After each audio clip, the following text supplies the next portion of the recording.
पहले रामायण का टीजर आया था तो लोग वीएफएक्स स्केल और हॉलीवुड कंपैरिजन की बात कर रहे थे, लेकिन इस बार ट्रेलर आने से पहले ही रामायण खुद डिस्कशन का टॉपिक बन गई। ट्रेलर से ज्यादा उसके कैंसिल होने की बात चल रही है। सच बताऊं, इतनी बड़ी फिल्म का लॉन्च सिर्फ कुछ घंटे पहले पोस्टपोन कर देना, ये किसी ने एक्सपेक्ट नहीं किया था। अब प्रोड्यूसर नमित मल्होत्रा का ऑफिशियल स्टेटमेंट आ चुका है। उसमें एक बुरी खबर भी है और एक अच्छी भी। पहले बुरी वाली, रामायण का ट्रेलर फिलहाल पोस्टपोन कर दिया गया है। स्टेटमेंट के लास्ट में स्टूडेंट्स और करंट सिचुएशन का जिक्र किया गया है, जिससे लगता है कि टीम ने इसी वजह से लॉन्च आगे बढ़ाने का डिसीजन लिया। रीजन चाहे जो भी हो, एक बात तो माननी पड़ेगी, फैंस पिछले कई दिनों से सिर्फ ट्रेलर का वेट कर रहे थे। सोशल मीडिया पर काउंटडाउन चल रहा था, लोग टाइमिंग याद करके बैठे थे। ऐसे में लास्ट मोमेंट पर ट्रेलर को रोक देना नेचुरली डिसअपॉइंटमेंट लेकर आता है। और कंफ्यूजन इसलिए भी बढ़ गया क्योंकि रामायण की टीम अमेरिका तक प्रमोशन लेके पहुंच चुकी है। रणबीर कपूर, यश, नीतीश तिवारी और नमित मल्होत्रा सब इंटरनेशनल स्टेज पर फिल्म को रिप्रेजेंट कर रहे हैं, लेकिन रिपोर्ट्स के हिसाब से वहां भी नया ट्रेलर पब्लिक स्क्रीनिंग में नहीं दिखाया गया। सिर्फ पहले से देखी हुई फुटेज और कुछ सिलेक्टेड विजुअल्स ही शोकेस किए गए। अब आती है गुड न्यूज। ऑफिशियल अनाउंसमेंट के मुताबिक इंडिया में फिल्म का डिस्ट्रीब्यूशन धर्मा हैंडल करेगी, जबकि ओवरसीज रिलीज सोनी पिक्चर्स के पास होगी।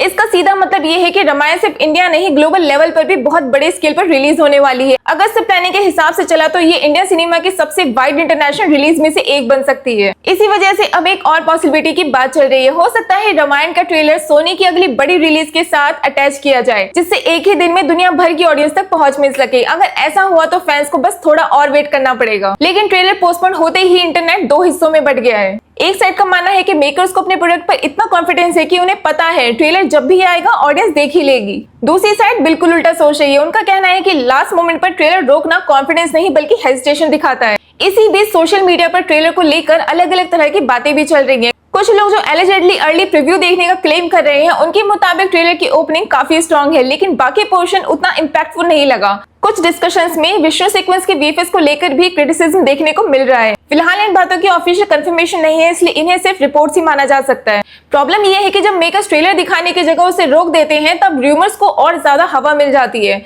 अब लोग ट्रेलर से ज्यादा उसकी क्वालिटी के बारे में बात कर रहे हैं। कुछ इंटरनेशनल फैंस का भी मानना है कि कॉमिक कॉन जैसे स्टेज पर इतनी बड़ी हॉलीवुड प्रेजेंटेशन के बीच रामायण को कंपेयर किया जाता है, इसलिए शायद टीम ने ट्रेलर को थोड़ा और पॉलिश करने का डिसीजन लिया। अगर ये सच है तो मेकर्स परफेक्शन चाहते हैं, और अगर सच नहीं है तो भी ट्रेलर को जल्दी रिलीज करके ये सारी स्पेकुलेशन खत्म कर देनी चाहिए। मेरी नजर में अभी भी सबसे बड़ी स्ट्रेंथ वही दो चेहरे हैं, रणबीर कपूर और यश। दोनों एक्टर्स पहले भी एवरेज स्क्रिप्ट को यादगार बना चुके हैं, इसी वजह से रामायण से एक्सपेक्टेशन कम नहीं हुई है। बस अब मेकर्स को फैंस का इंतजार और लंबा नहीं करना चाहिए। ट्रेलर अच्छा हो या एवरेज, उसका फैसला ऑडियंस करेगी। पब्लिक को देखने दीजिए, पसंद आए तो सेलिब्रेट करेगी, नहीं आए तो क्रिटिसाइज भी करेगी। लेकिन ट्रेलर को बार बार डिले करना एक्साइटमेंट से ज्यादा फ्रस्ट्रेशन बढ़ा रहा है। अब आप बताओ, आपके हिसाब से ये सिर्फ प्लानिंग है या फिर ट्रेलर को लेकर मेकर्स सच में एक्स्ट्रा केयरफुल हो गए हैं? कमेंट में अपना ओपिनियन जरूर बताना। मिलते हैं नेक्स्ट वीडियो में, बाय।